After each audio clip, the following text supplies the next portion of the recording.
बरसात शुरू हो गई है, कंजंक्टिवाइटिस भी शुरू हो गई है। बहुत लोग परेशान हैं।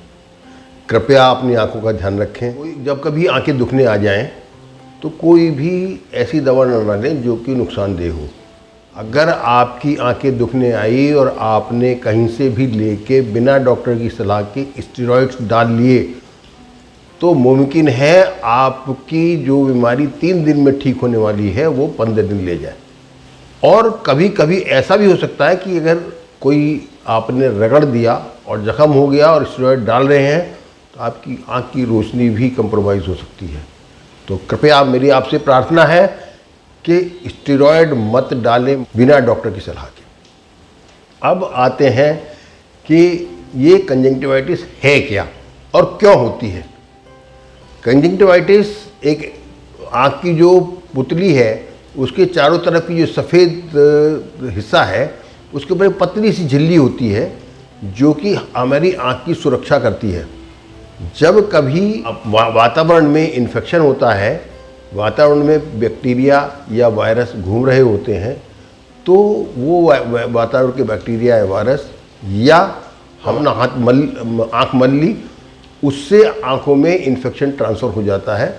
तो वो जो है हमारी आँखों में लाली और चुभन, जलन, खड़खड़ाहट, फॉरेन बॉडी सेंसेशन, पानी आना और खुजली आना, ये सब परेशानियां पैदा कर देती है जिससे कि आदमी परेशान होता है। आँख के अंदर बहुत कीमती चीज़ है आँख, तो ज़रा सी भी परेशानी होती है तो ह्यूमन नेचर है कि तुरंत कोशिश करता है कि ये ठीक हो जाए।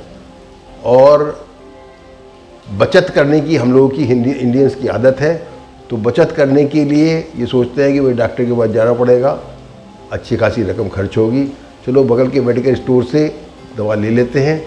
और उसने 20-50 रुपए की दवा दे दी जिसके अंदर जनरली वो स्टेरॉइड दे देते हैं। तो मेरी आपसे प्रार्थना है कि स्टेरॉइड न लें और आँखों के बारे में कंप्रोमाइज़ न करें। आदमी जिस भी डॉक्टर को आप दिखाते हैं उनको दिखाएं और दिखा के उसकी डॉक्टर की सलाह से ही दवा लें। इसका सबसे इम्पोर्टेंट चीज़ जो है वो ये है ट्रांसमिशन। अगर आपको हो गई है तो उसका तो इलाज हो जाएगा, मगर आप उसको अपने घर के अन्य सदस्यों को न बांटें। अब वो अन्य सदस्यों को कैसे बांट सकते हैं आप? अपना तौलिया, तकिया, रुमाल, पेन, पेंसिल, किताब, फ़ोन और यहाँ तक कि अपने मुंह धोने की जो टोंटी है उसको भी धो दें। जब आप मुंह धोएं तो मुंह धोने के बाद टोंटी बंद करके हाथ में पानी लेके टोंटी को धो दें, क्योंकि वो एक बहुत कॉमन मोड ऑफ ट्रांसमिशन है कि अगर आपने टोंटी नहीं धोई और मुंह धो के और आपने टोंटी बंद की तो हो सकता है कि आपके हाथ में लगे हुए कुछ बैक्टीरिया टोंटी के ऊपर लग जाएं और जब आपके घर का कोई दूसरा सदस्य आके टोंटी खोला, उसके हाथ में बैक्टीरिया लग गए और जब उन्होंने पानी लेके और मुंह पे मारा तो वो उनके आँख में चला गया। इस तरह से आप अनजाने में ही, फिर कहते हैं कि साहब ये क्या देखने से भी फैल जाती है? देखने से नहीं फैलती है, इस तरह से फैलती है। आपने अनजाने में ही दूसरे को ट्रांसफ़र कर दिया। तो ये कुछ कॉमन मोड ऑफ ट्रांसमिशन हैं। छोटे बच्चों में बहुत ज़्यादा चांसेस होते हैं और बच्चों की इम्यूनिटी चूँकि थोड़ी सी बड़ों की बनिस्बत कमज़ोर होती है, इसलिए उनमें इसके सिम्टम्स ज़्यादा भयंकर होते हैं और वो परेशान भी ज़्यादा होते हैं, क्योंकि बेचारे बच्चे बता भी नहीं पाते हैं और ज़्यादा भयंकर स्थिति हो जाती है और उसमें परेशानी होती है। अब आपने कहा कि इतनी साफ बता दिया, ट्रांसमिशन बता दिया, सब कुछ बता दिया। अब इसका इलाज क्या है?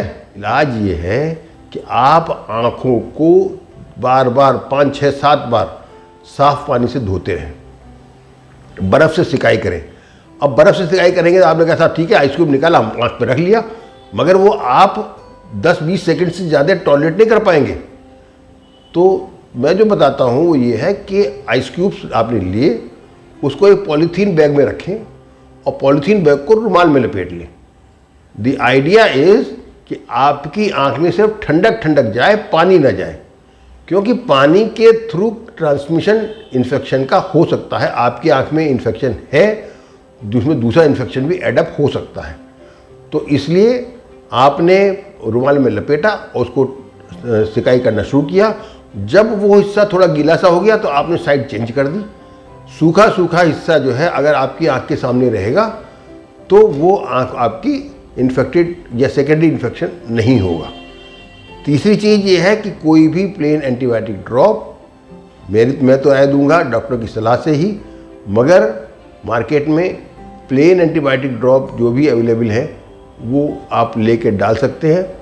रात में कोई ऑइंटमेंट लेकर लगा सकते हैं जिससे कि आँख चिपके नहीं। एक बात ध्यान रखें, अगर बच्चा स्कूल जा रहा है तो स्कूल जाने से छुट्टी दिला दें, क्योंकि वो अगर जाएगा स्कूल सारे स्कूल में बांट के आएगा। आप ऑफिस जा रहे हैं, आप ऑफिस से 1-2 दिन की छुट्टी ले लें, क्योंकि आप ऑफिस जाएंगे न मालूम कितने लोगों को बांट के आएंगे सकते हैं। इसलिए कम से कम इतना ध्यान रखें कि आपको हो गया है, आप दूसरे को न बांटें और अपने को ठीक करने का प्रयास करें।